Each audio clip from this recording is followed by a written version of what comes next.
Going live right this second, fellas. Hey, yo, you got Lady Hippy at the bar. I'm back. I know you missed me. Don't even bother. It's been a one heck of a holiday, I must say. Ended up taking several days for myself as well, which were must needed. One of those must needed, not much, but must needed. My friend is finally getting her cats back on Thursday. We were boarding them for months. Let's see. Well, yeah, we've had lots in the news and praying for the country at that. We've got 21 dead across the Midwest from these tornadoes. This is more tornadoes than we've been increasing, especially exponentially once the 21st century started. It's not one or two here or there, or even one or two in the same state. It's hundreds per year, and that's since recording of these things. It's massive amounts, and they're worse. They're bigger. They're it's terrifying. It really is. And for some reason, I mean, I don't mean to be like, it's like they know where the trailer parks are. They always hit the trailer parks. One of the most, I can't even find words. I'm so angry that this is going on and you can't stop these. You can't see them but a sort ways. And I see that one of my boarded cats is now on the top of my china cabinet after jumping from the bar. She's like a little Bengal kitty or something. She's a cross between one of the feral cats, big cats, lions, tigers, panthers. So she's more like a bobtail, really, because she's got no tail. Yeah, I don't know how you get rid of your tail in evolution. I'm thinking that must have happened when she was a baby. They do that. I don't know why. Again, it could be something to do with the bobtail, which they naturally don't have one. So enough about me. I'll come back. So, by the way, everybody knows, like, share, hit the dislike. I don't care. Subscribe. It's free. You can turn it off in a nanosecond. It's one of the few you can just go and it's gone. The other was I'm scrolling and I know it's in there. I was lucky that I had joined all of my systems, my equipment together. I thought it was a terrible idea at first, but I did it anyway. It's just faster to throw the new Chromebook on and to start broadcasting. And so I was, leery of putting them all down there because if one went down, I was thinking all of them might go down. And so, yeah, I did it anyway. And of course, the laptop crashed, and Robert had to buy me a new Chromebook. And I love this thing. And on top of that, I found all my pictures, all my emails. It was on this one now, so it just naturally put everything in there. So they're getting much better at these. I mean, absolutely. Let's see. So we've had the tornado. Shout out to everybody. Glad to see the helpers out there. You notice nobody ever comes to our rescue. Italy's not there. France isn't there. I do believe that several came to our rescue on 9/11 now. But usually we don't really need any help. Our states are like little countries, so they can throw in, and that's, the resources are available for even this type of action. You better go away. This cat kills me. Get. We bathe them all, and that's a chore in this house. So, less two of them will be good. Robert is home today. He's waiting for me to finish this broadcast so that he can come make breakfast, and I'm all there for that. He did the dinner last night. He made what he calls chicken on a stick, which he usually gets at the little Japanese restaurant down the block. But he made the chicken on a stick, which is where he marinates his chicken, and then he puts them on a stick, and then he broils those or cooks outside. And we mashed potatoes, and I had corn on the cob, and it was in some baked beans. It was a really good dinner, and he cleaned up, which was, yeah.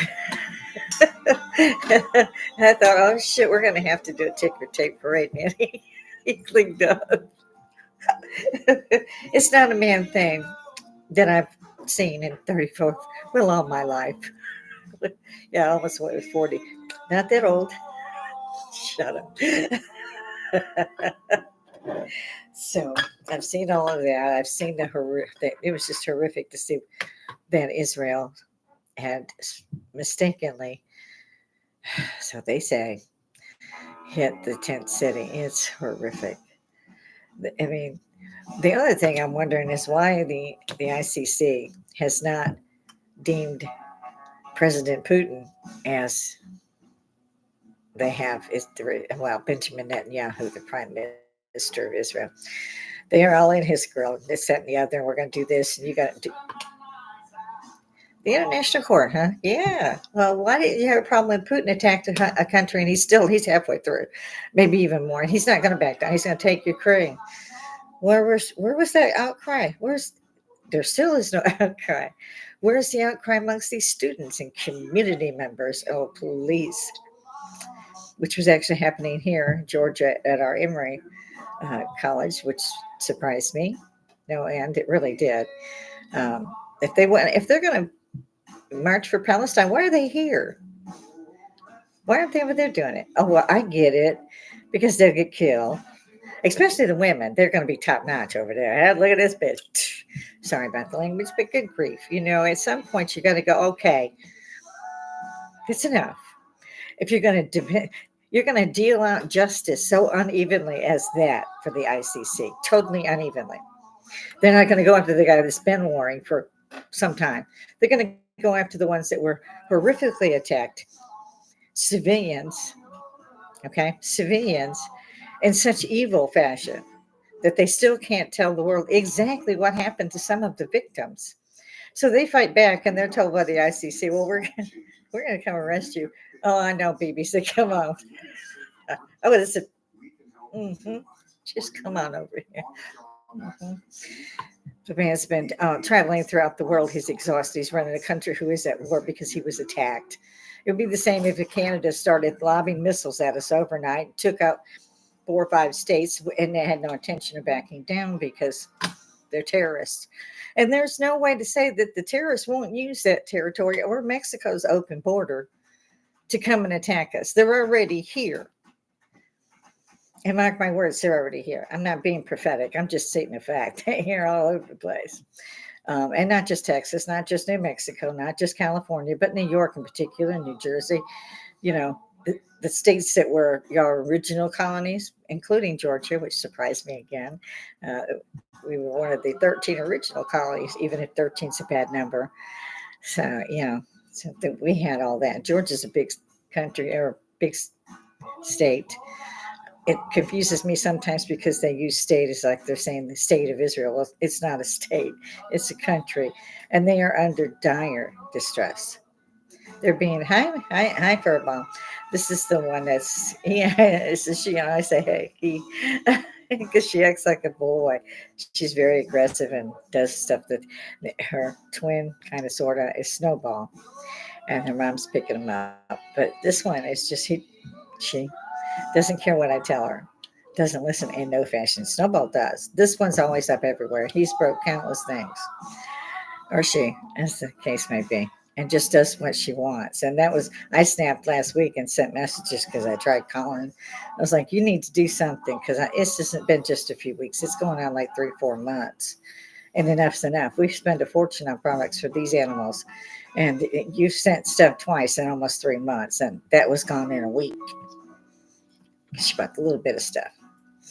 But I hate to be, pedantic about it. So I just sent the one message, you got to come. I'm tired. I'm broken. I'm tired. So she sent me messages over the weekend. She would come get them Thursday. And I don't want to hear no excuses. Her mom was like 8 blocks down. I will drive right out over there with those cats. I know she freaked out because I don't normally get lately that insistent, I should say. Cheating a little bit, which was difficult through a 3-day weekend. And Robert was good enough. This time, I think he started going. There's one place that he goes instead of $7 a pack. Yes, they're $7 a pack. They're only, I think, $5 a pack. He can get 2 for what I pay for 1 anywhere else. And I don't buy them because that definitely I will start having a problem with them. So I let him get them. And if I'm out, I'm out, And he's really good about that. But he picked up 4 packs this past weekend. It's like, you better not run out. It was sweet of him. But we also know that at some point they'll probably raise those. And it's rather comical because right behind him, because he asked me to look too, we just looked at the new Kroger and they were like $7.58. But you can see the 50 cent or the dollar ones that are sitting right behind it, single ones. So you can just get it's only five per pack. You get the five anyway for $5. So you're paying an extra $2.50 for the box. So this is again why I let my husband get this for me. My son had some bad news. I mean, it's bad news either way. And was trying to reach his aunt. I won't mention names, but the sheriff's department came over during the holiday and let him know that his biological father had passed away, my first husband, and apparently has left him as the executor of everything. And my husband will help him if needed, so will I. It's San Antonio, Texas, where I love to be, but I love Georgia kind of too. It's like a toss up. Um, but that was an ex-husband, so I'm hoping I don't get dragged in there. It's just I don't want to. I mean, even if I go down there for him, it's not like I'm going to go to services or anything. I feel bad for my son. It's not like he had a lot of time or anything. His father could have reached out a lot more. Told him come by next weekend. We used to drop him over there. Robert was pretty insistent on that, and he took care of that because I couldn't stand him. But it was the right thing to do. So, I mean, but he was like just invisible to me. I would see his girlfriend and their friends, and we used to call it the Brat Pack. And Robert pointed out to me that he was there most of the time, and I never even thought about it. He was just invisible. It's like, so I'm sorry for my son, and I'm hoping that his biological father did not create another problem for him because he also has other things that he does for the government, and some of those things involve passports. So he has enough on his plate, and his daughter will be 12 in August. She's just ahead of my birthday. So, shout out to my son. We love you, baby. All right, so I used to say, Telly Savalas used to say, who loves you, baby? He's the one that bought me one of my sets for podcasting, my starter kit. And so now I have enough for 2 guests. And my husband bought me the golden mic and the earphones and another set and a new Chromebook. So my husband ended up socking in about $400 or $500 at the very least just to start me going. So it was really cool of both of them. I had just mentioned it. I did say I was going to. I didn't really check into things very much. I kind of looked and said, it's kind of high in case it doesn't make it. So I'm pleased to say I'm still here. I'm not sure if that's a good thing for y'all or not. So there was the mudslide in the Philippines. It's like everything that I do get for news is just worse and worse and worse, with the apparently an attack on the tent city that was not meant. It was horrific what I saw. These guys are intense. They do have to take Rafah. They had 4 to 5 divisions there, and that's basically where they're being attacked from, aided by Iran. I think most people also don't know because they weren't taught. And then there's the older generation that didn't pay much attention. We were high school students, maybe grade school students. I'd have to check the dates. It was the 70s. And Iraq changed their name from Baghdad to Iraq. And Iran changed its name from Persia to Iran. Yeah, these are the same puppies that are in the Bible. Exact same. Exact same. He was rebuilding in Iraq. Saddam Hussein was rebuilding one of the ziggurats. So, and the bricks have his name on it. When they were excavating that site, the name Nebuchadnezzar was on there, on the bricks that were covered up. Most of them had melted down. It's amazing what's still left over there for as old as it's purported to be, Mohenjo-Daro, things like that. You got Göbekli Tepe up in Turkey. These things are very, very old. And mainstream science still wants you to believe that you had 4,000 years of the Bible. That tells you what happened in it, your past history. And then, of course, the 2,000 years in the New Testament. And so you have 6,000 years. And yet, Göbekli Tepe, they dated it 12 to 15,000 years ago. Now, the Younger Dryas, which we know happened, is recorded in the ice that they've checked, both at Greenland and Antarctica, all the ice cores.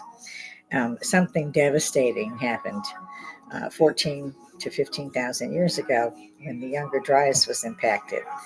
And by the way, the Younger Dryas is an ice over a new one from the old one. So we had a lot of ice, and then things thawed out, and then we had another small one. And again, mankind adjusted, and then something really, really bad happened. And it's everywhere. You can find it. So, and that was the flood. And Göbekli Tepe was preserved because they buried it, and they intentionally buried it, according to what the archaeologists say.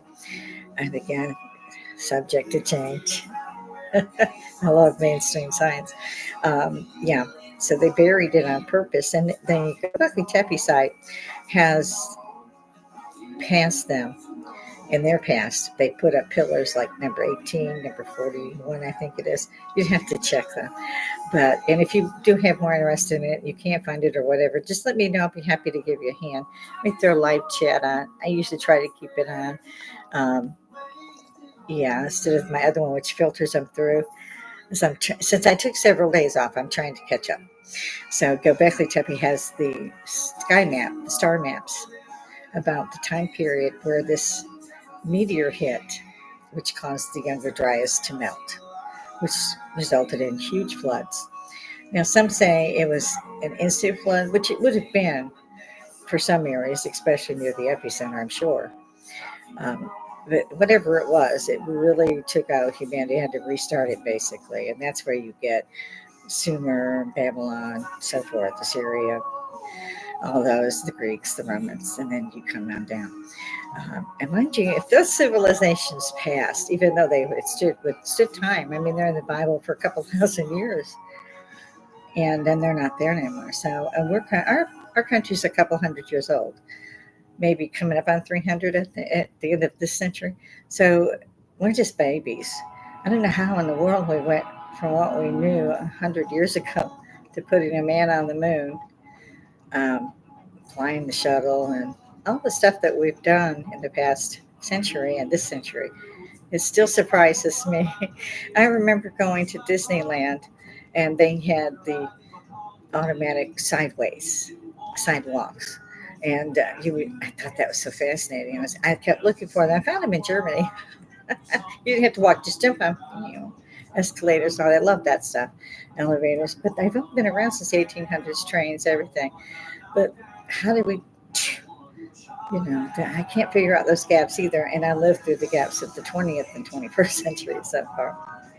So, and, personally, like I said, we've had some problems in the past few days with his biological father passing on, and he's in the wind because he doesn't know what to do. And I can't advise on that. Because he's in his 40s, so he knows what he wants or doesn't want to do. And I don't know his schedule because he's fairly highly placed in what he does. And again, he works exceptionally long hours, as does his wife. So, and I'm proud of him. So proud. He was even given a medal. So he's an amazing young man. And he's my only child. I have a stepdaughter, and that's my husband's only child. He did have a 3-year-old who crossed over from a fire in the house, and that was devastating. We've got the picture. She's always up out here. I'm looking forward to seeing her on the other side. I got some talking I want to do to her. She's just a little angel. It's the same thing happens, if they die young. That's what our generation thought. We were going to just stick it to the man and party our butts off and die young and leave a good-looking corpse. They're kind of passed. I'm like, oh. No viewing for me. We'll go with the cremation.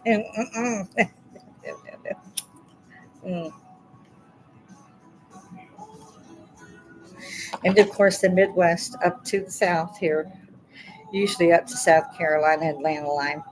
We're down further in Augusta. Not by a lot. It's a couple hours. It's probably a couple hundred miles. That sounds like a lot, but it's not in the grand scheme of things. And so we're kind of in the path if it does come through, and it's going to. I'm surprised the hurricane season hasn't started because we've had a lot of stuff going on in the Gulf. And yeah, there's something going on. I've been screaming the same thing for over 20 years. Something's wrong. We're getting a lot more natural disasters. The tornado scale has gone off the roof. They've added E to it. I don't even know what E means. I'm still used to the Vegeta scale. So I'm looking at the damage going, that was a 3, maybe a 4, F3, F4. And now they got an EF on that. I haven't looked it up yet to find out what that word is or what its meaning is. It's just the initial EF. Apparently, it's in between or something. I don't know. But from my 60 odd years of experience, it's like, it's bad if we need some other moniker stuck on there to describe a tornado, because that the Fujita scale has worked for a couple centuries. Certainly through the 1900s and the 2000s in particular. So I would say at least half of the 1800s. In fact, I think there's a couple more on there, not to mention fire, death, disease. So it's just, they've had locusts, they've had mudslides, they've had floods. We've had floods. We've had everything but the locusts. I haven't seen the locusts yet, so I'm holding out for them. It's like too much anymore. It's one of the things that I've enjoyed going back on. Trey Smith is one of my go-to guys, podcast in particular. He has books and movies of the end times, of the story of Enoch, story of Gilgamesh, story of Noah. I mean, he's got great stuff. And the books are just amazingly colorful and well done. I didn't even know that somebody had made a replica of the ark, and it is fascinating. It certainly would have done the job. Somebody made it according to the specifications laid out to Noah in the Bible. This thing is awesome. Absolutely awesome. There was a place for like giraffes and elephants. There was a place for like bunnies, birds, bunnies, insects. These guys had, I don't even know how many on there. I have to go back and see if he mentions how many would have been able to fit. A lot. A hell of a lot more than I ever thought. A hell of a lot more. They could feed them, they could clean up after them, all within the confines of the boat, yet getting rid of the waste. It is amazing. I think it's better than what we call a battle cruiser submarine, any of those things combined. It is shocking to me to see all this. And he goes through each one. And this is at the base of Mount Hermon in Turkey. So I don't know if it's the country of Turkey that made it or if it was an entrepreneur who did, but they did a slam up job. The wood alone must have cost several $1,000,000. This thing is huge. It's bigger. I think it's bigger than our regular battleship as far as longer and wider. It's huge. It's a super tanker kind of thing, only bigger. It's like, I think it would be like 2 super tankers. I'm not quite sure, but it'd be big. Um, and I was just fascinated. I keep going back. I think it's in his book on Noah, or the DVD's available as well if you don't want the books. Just go over to Trey Smith. Hey, Trey, shout out, dude. So, yeah, I would love to interview Trey Smith. God, he's amazingly well healed, as we would say in the old day. He definitely knows his works, he knows his Bible. He was raised that way, and yet he's not one of the, I don't know what you call it, cynical, upright, knows everything. He's none of those things. He's like, this is kind of what I found, and it goes with this, and this. What do you think? And I got a book on that.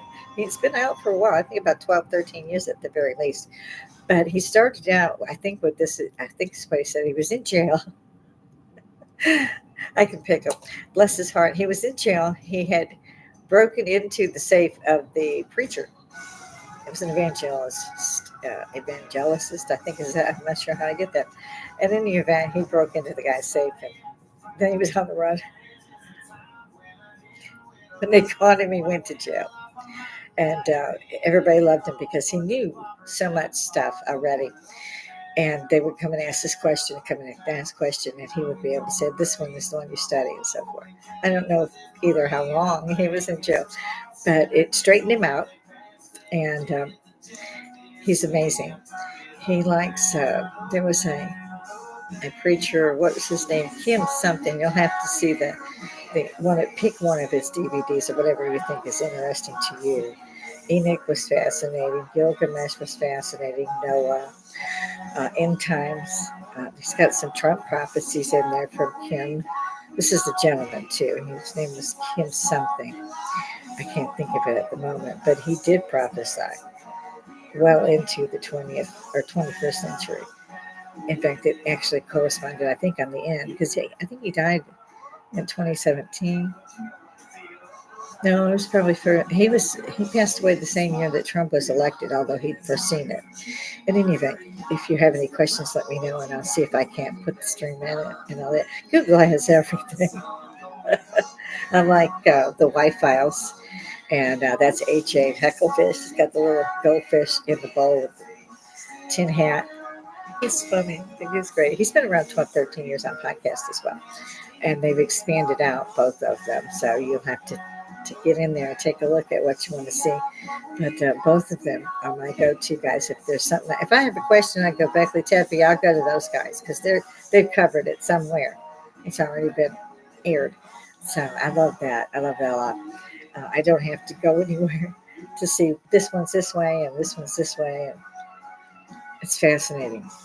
These guys have done so much work on this that you can pick up your Bible and they'll lose you. And it's hard to lose me. When I was growing up, we didn't have all this electronics. I remember getting my first transistor radio. It's like this. I kid you not. It was bigger than a boombox. And it took D batteries unless you plugged it in. And it would drain the batteries in like 15.6 seconds. So we chunking this thing around, hoping to find a plug. But it was still, an advancement. I was just 13 or 14, I think, when those, well, at least the population could get them by then. So, yeah, I've been on the beginning. I still do shorthand. Yes. My glasses, I see it perfect. Yeah, I still do shorthand. I learned to type on a manual typewriter. So, and you had to do 60 words a minute to get out of there. And you can imagine, you've seen them. And if you think they're hard to press those keys down, you are absolutely right.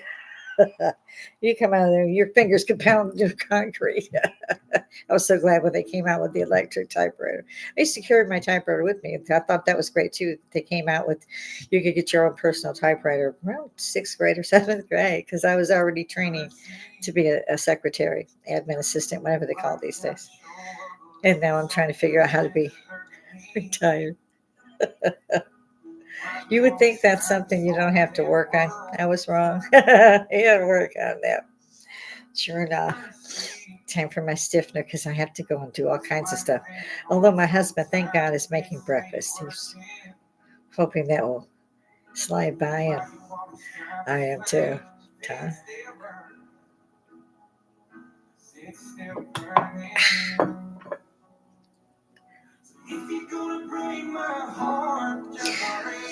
Well, I talked about my guys. And then, of course, this going out after the paranormal. I don't know if any of you have any interest in the paranormal. I love going with my daughter-in-law. She took me to Savannah. I had never been.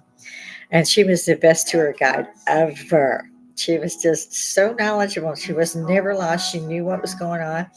Took me everywhere. And I had the best time. It's just her and I. And her daughter was a couple of years old, I think, then. So we only stayed the weekend, of course. But I'm hoping my husband and I can go down. Since we have the new RV. Well, kind of new to us. Because if I have to, I can at least, recline or whatever I have to do to rest the back. So it's just sitting upright, bouncing it along for hours is terribly hard on me. So, I don't have to get a room and try to feel better. And I do take medications for the seizures and so forth. So that helps nowadays. So I'm still hoping we can get out of the house occasionally. I would love to at least go down and do some. I'd like to go down with the one-armed bandits. I think it's the Cherokees that own that one. So it's up in North Carolina, and it's up in the mountains. It's so fantastic. You go there. They even have the village recreated. You can go gem mining, which is one of the wonderful things that I got to do. You go in, you get a big bucket. It depends on what you want to spend for the bucket. The buckets start, I think, at 20. It might be more now. And then you go over to the sluice where you have the screens and you shake and shake and shake. And they give you a chart, a color chart, so you can see what each stone would look like in stone, because that's basically what they are. They're stones. That's why we still call, this stone is a ruby stone, this stone is so forth. And we have to, so my son says, we have two boxes of, we have a box of rocks. Yeah, he takes after me. He's a smart ass. I said that the other day when I was there to his wife, and she said, yeah. Mm. I don't think I put a whole hour in today. Again, I didn't run around and see much that was going on in the world because it's kind of like a mess here. I've got all that going on, and with my son, I'm worried. Of course, I should have known his biological father would do something like that. Make sure, because, like I said, this sheriff's department came up.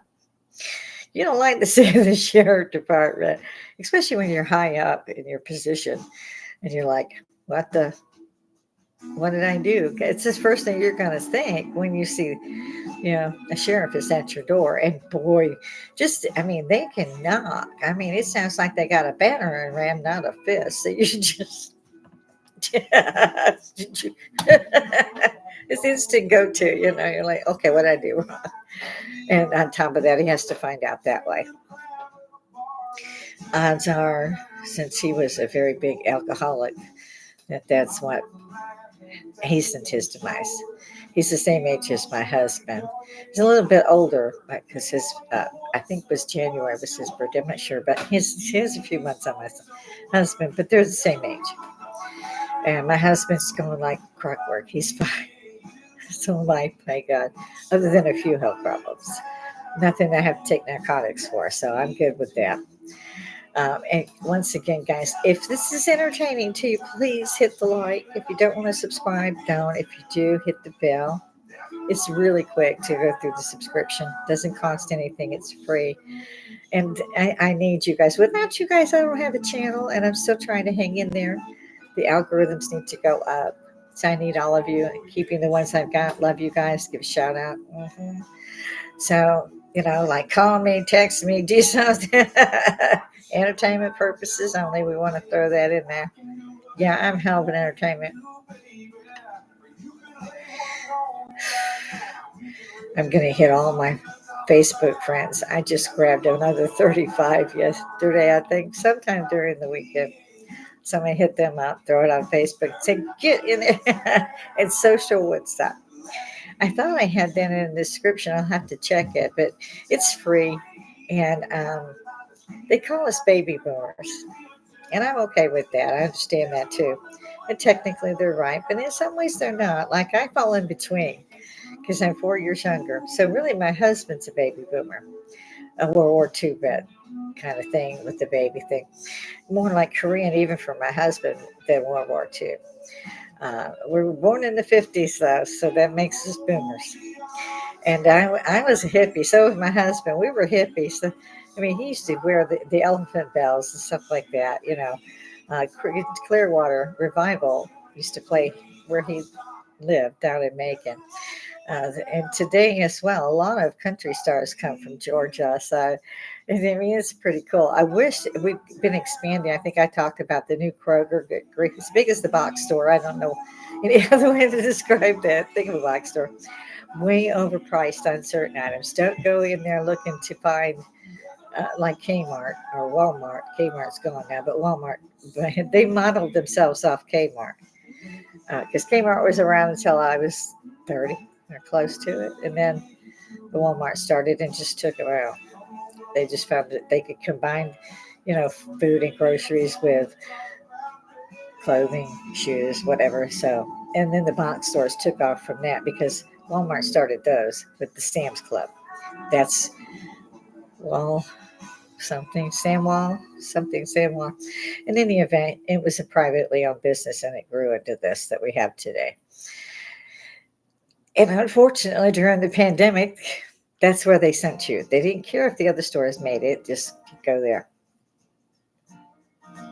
I keep seeing these people go through and do these smash and grabs. What do they think they're freaking doing? That leaves the entire neighborhood with no jobs. The dollar store closed, the Rite Aid closed, and they're not hitting small places. I gotta say, they're out there hitting those name brands that Pellegrino or whatever, and they got no stock. And the people that own the place, they don't own the stock.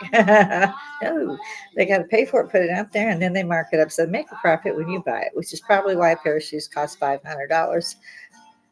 If you pay $500 for a pair of shoes, you've had too much money. You should go and visit the nearby orphanage and think about that and give back. You don't need a $500 pair of shoes. You just don't. They shouldn't even be thinking about sending that out as $500 purse, $300 or whatever. We can't even buy groceries for that now. You can get like a bag of groceries in these tiny little don't hold anything sacks. You get two of those. It's $99.50 without tax.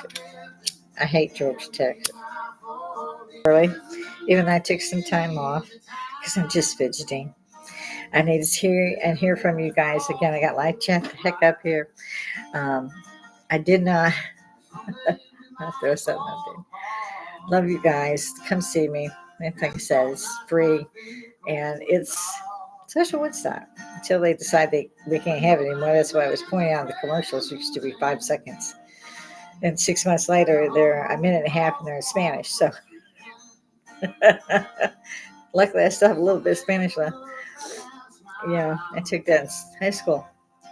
That's where I learned to type was grade school. Now they don't even they just print. They do not do cursive. I can't stand printing. It takes forever to print something. And I don't even just use writing. I'll throw shorthand in there when I'm making a list up for groceries. Only I can read it, but okay, eggs. I don't want to keep that skill. I want to teach it to my granddaughter. I still have the shorthand books. I have a typing book. I have all those stuff. Get around a typer. Let's teach you something. Because, well, the keyboard layout is the same. It has always been. Thank you, Lord, that they didn't screw up. They just changed everything else every 7 months, but they left the keyboard. The keyboard is the same even on your phone. So, again, shout out to you guys. That was the way to do that shit. I can get it on there. The only difference was it went from being higher up to a flat. And I had to adjust a bit to that to get my speed up and not do mistakes because, again, it was flat. And I don't like that. I can't really do that. I can't look at my hands and type. I will mess up. So I can't. That was taught to do it without looking at the typewriter because you're looking at what you're typing, and which was up on a stand, so and about a foot from you because of the way thing. So that little thing would come way over. So you couldn't put it right in front of you, and to put it over a little bit, and so you're just glued to it because it's this tiny ass pica print, about 8 pica. If anybody knows what that means, shout out because that's a long time ago. I put the attach on that with the new things they're putting in your hand on bases, American military bases. It's kind of been put out that they have to do this. And as a veteran, I'm like, oh my God, you can't get on this ship if if you're active duty. And they say you have to do this in order to use the PX or, basically a shop or whatever. And of course, if you're in the military, a lot of you just live on base. And I did for years, in particular in San Antonio and in Europe, because that's to live on the economy was difficult, even though you were military. You knew what you're going to make per month, so you could get away with some of that when you were single. After a kid, you can still have a child, and they can get you into a different place that's 2 or 3 bedrooms, but you have to wait in some places forever. So I'm hoping they got that taken care of, but they have to go and have this chip implanted now on the back of the hand. They're so good at it, they don't have to use anesthesia. Yeah, I'm like signing up. So I'm not. So I'm a little bit worried because we have my step grandson is now, I think he left San Antonio for Europe I'm not positive though, but he's active duty Army. And my grandson's half sister is active duty in the Army. And so our family has continued like I did from my father, my adopted father. It made me want to join the military. That in Vietnam was going on. So I trained at the time to be a WAC, Women's Army Corps. Ended up in the regular Army because they disbanded the Women's Army Corps. And we were the first women to train. And they took us to Fort Jackson.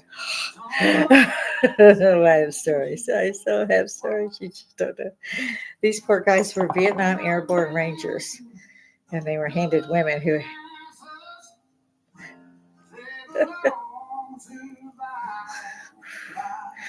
I don't remember any of my girls. I had the most rank. In fact, the girls didn't even have one chevron. They were just privates.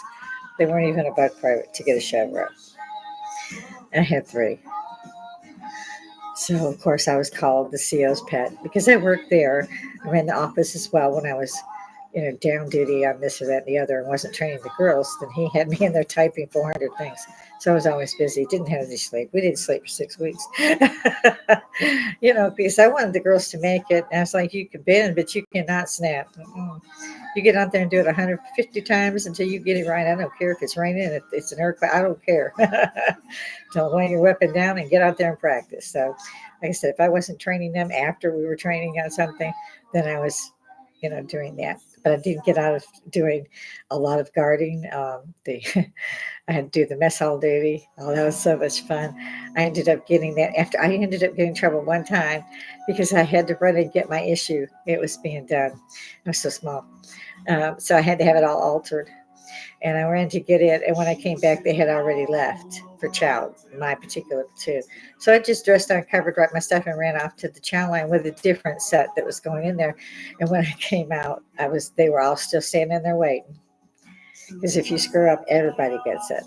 So they're all still standing there waiting for me to get berated and told, I can't do this. Take that shit upstairs and then report to the mess hall. And so I did. And they kept me for like 24 hours. So you're at 48 hours with no sleep. So finally you're done. You jump up and you go run up because you can sleep. Everybody's going to be back soon. So you run up and you try to sleep. And 15 minutes later, they come and tell you got roster duty at the mess hall. They felt so bad. I think they kept me for like 14 hours and then let me go because I had been up 3 days by then. But yeah, so it didn't matter if you had rank or not. You could get into some stuff. They didn't care what you did. Even though I think I had the most rank in the company itself because we were Bravo 3rd Battalion, Bravo Company 3rd Battalion. So that was fun. I have a lot of stories about that. If you really want to know, just if you're curious about the first women in the military, get the movie Private Benjamin. I swore that was really me, and they had Goldie Hawn play me in this movie, and it's so funny. It's a comedy, and it's perfect. It's just they have it down pat.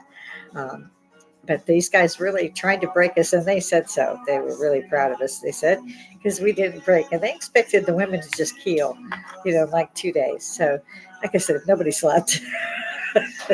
Even if you thought you were going to get sleep, because we were off Sundays, you could sleep all day if you wanted to, unless they were going on and hitting you with some kind of a inspection. I love those. The GIs, as we called them, the general inspectors would be coming. And now came the toothbrushes because that grout had to be cleaned. So there was always a lot to do. Never a dull moment. The kids today that are in the military, I see that most of them don't have to iron things. They don't have to shine brass because it's just stuck on Velcro now. The boots, I don't care for the uniforms that much nowadays. They're always in fatigues. It's terrible. I was always in Class A. I mean, yeah, we had, a skirt. Nowadays, I don't even know if they have Class A's. I know they did in ROTC still. But nowadays, I don't know. And I keep forgetting to ask the guys that are in there. My grandson's been in and he's out too. So he's a civilian, there's a veteran. And I keep forgetting to ask him. Half the time I don't see him. I don't expect he's 25. They live about 2 miles from me, and my son lives about 5 miles from me. On either end, I'm like almost in the middle.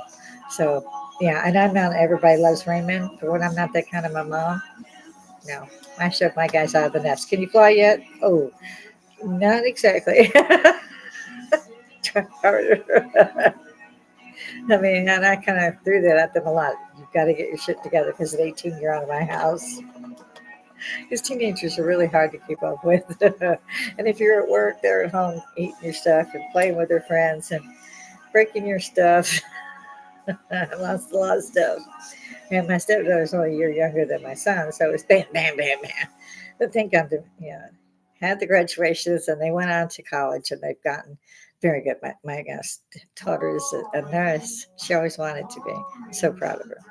It's hard to grow up in Georgia and get away from it. This is why I enlisted. I knew I was going to, like, by fifth grade, because I knew I couldn't stay there. That's not the way it worked because you couldn't get a job. So if you stay, they're still taking care of you. And that's wrong. Parents should, if they've done their job and my parents did their job, then you should be able to just fly. And fly I did. And it turns out that the kids loved it once they got going. It's difficult to go. And for me, it was just terrifying. It was, and then to find out here I was 17, almost 18 when I went active duty. I was so very naive. And you just grow up real freaking fast. You're like, oh my God, what have I done? It's like I said, we didn't have any warning. You were just regular Army. That's all there was to it. Mid-flight, they didn't tell you. You landed and you're like, why are we in South Carolina? We're supposed to be Alabama. Okay, drop and do how many? I argued with one of mine because they said drop and do 20 push-ups. I was like, I'm in a skirt. I was in a three-piece suit that I had made myself, and I was carrying luggage. I mean, because we were told as a WAC you had to bring so many things like white T-shirts, so forth. So you had all this stuff that you never used in this boot camp. You never used that stuff. They had you store all that, and then when you got your first pass, you could wear civilian clothes, and they encouraged that because if you were staying on base, you could stay in whatever, as long as your uniform was right. If you were going off base, you could wear civvies. And then you go, okay, well, I had made a couple of things. I had sewed a lot back in those days, and I had some great jeans. Nothing fit, nothing fit. I went in at technically 84 pounds. Yeah, 84 pounds, and they weighed me to 88 pounds. So I didn't weigh the 88 pounds. They just gave that to me so I could go. I'd already been to late entry forever, it seemed like. So yeah, it was a big change. And then I had to borrow clothes from people. You got this and you got that, and yeah, there's none. All of our clothes were this way. Half of what we called her Sarge, because she was almost 6 foot, big girl, big girl, and she couldn't wear anything. She had to wear fatigues. Half her clothes were on us anyway. I managed to get an outfit together that I really liked. I got to keep. The other stuff I gave away to, I think it was the Salvation Army back in the days, because they couldn't wear none of them. There was no point in keeping them. You had to travel a lot. I traveled with just my dud bag. That's all I did. If it fit into my bag, that was what I took. So you just had like 1, 2 outfits max that were civilian, because you had to get them in your duffel bag. And even that was just, whew. And I never got bigger. I got a little bit heavier. And don't say it. I'm still getting heavier. But back then it wasn't so bad. I actually managed to fit into a size 1 by then. Weighed over 100 pounds. Oh my God. Now I go, well, I'd love to weigh that again. They put so much stuff in our food that we just can't control the way it doesn't attack it. The weight goes to the fat cells in the butt and the stomach, and that's why all of us is screaming when we gain weight. You have this fructose sugar. None of that breaks down. And the doctors have been saying for years, you don't need to diet. You need to watch what you eat because they're killing you with it. Most of the food that Americans eat is illegal in other countries, every country in Europe. They do not allow that. It's just terrible. I usually can't do a deep dive on that because when I do, I find there's nothing out there that, unless you go with organic, you start to get something. You learn how to make your own bread and so forth, biscuit. Then you can cut the sugar down by maybe half because everything has it in it. Everything, even the meat. So if you look, now they're not going to tell you that on the meat. I've seen some things on that. And I never have been a great meat eater. And I started it back again with smaller amounts because I just wanted to keep my weight steady. When you work a couple of jobs in college and all that, you don't sleep, you don't eat, so you don't have a problem with keeping your weight steady. And once I quit smoking, and I'd also pretty much quit working, so just as a shout out to you ladies, and men, I'm sure. My husband is very good about making sure he takes care of things, and he dresses well if we go in public. I'm not going to say public. There's a big difference. But I see my time is almost up after all. So if anybody's out there listening to me, let me know what you thought. I'm just up here spouting things this morning. I didn't do any research other than a few things. On the paranormal side, I forgot to put that in there.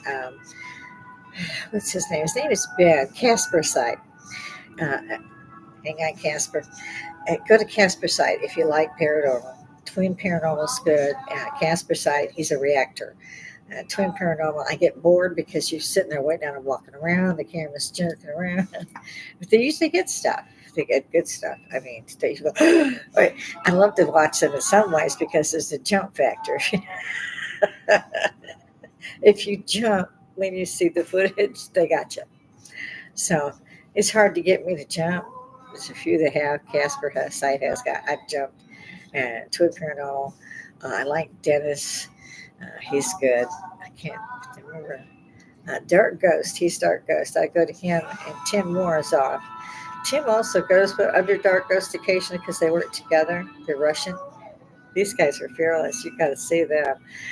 In particular, some of the film on Dark Ghost is just they made me jump. When one particular one, the house was just throwing stuff at this guy. He went out. It was Dennis. He goes outside. While he's outside, the cameras are still recording, and the entire house shook like it was in a tornado. And he comes back in, and there's dresses knocked over. I mean, everything's just jumbled up, and he hadn't heard a sound, and he was right there at the back door. He didn't notice that it was shaking. He didn't notice any of that. But inside, I mean, the cameras and everything.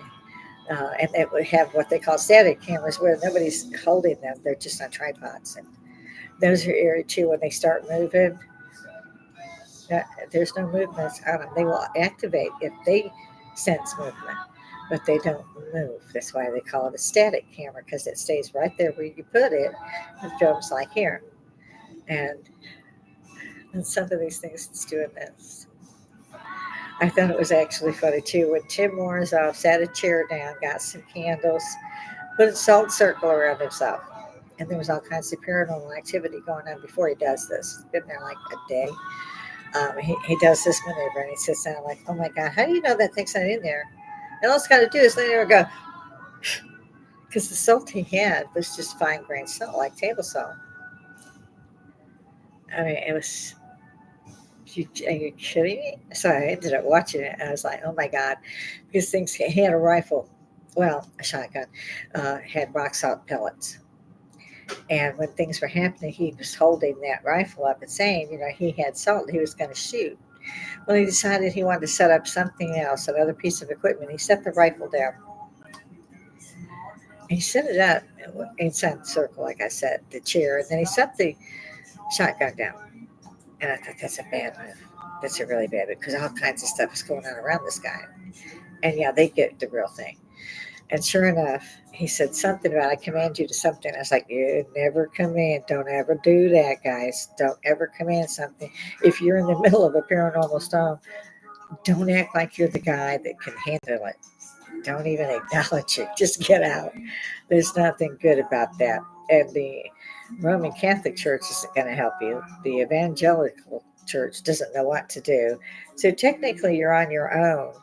And today's society, thank God, you can go on Google and find someone like Amy and a few others that will come help you find out why your house is suddenly a mess. Because there are several clips you can find all through these, and then you can't say paranormal does not exist because it's in your face right there.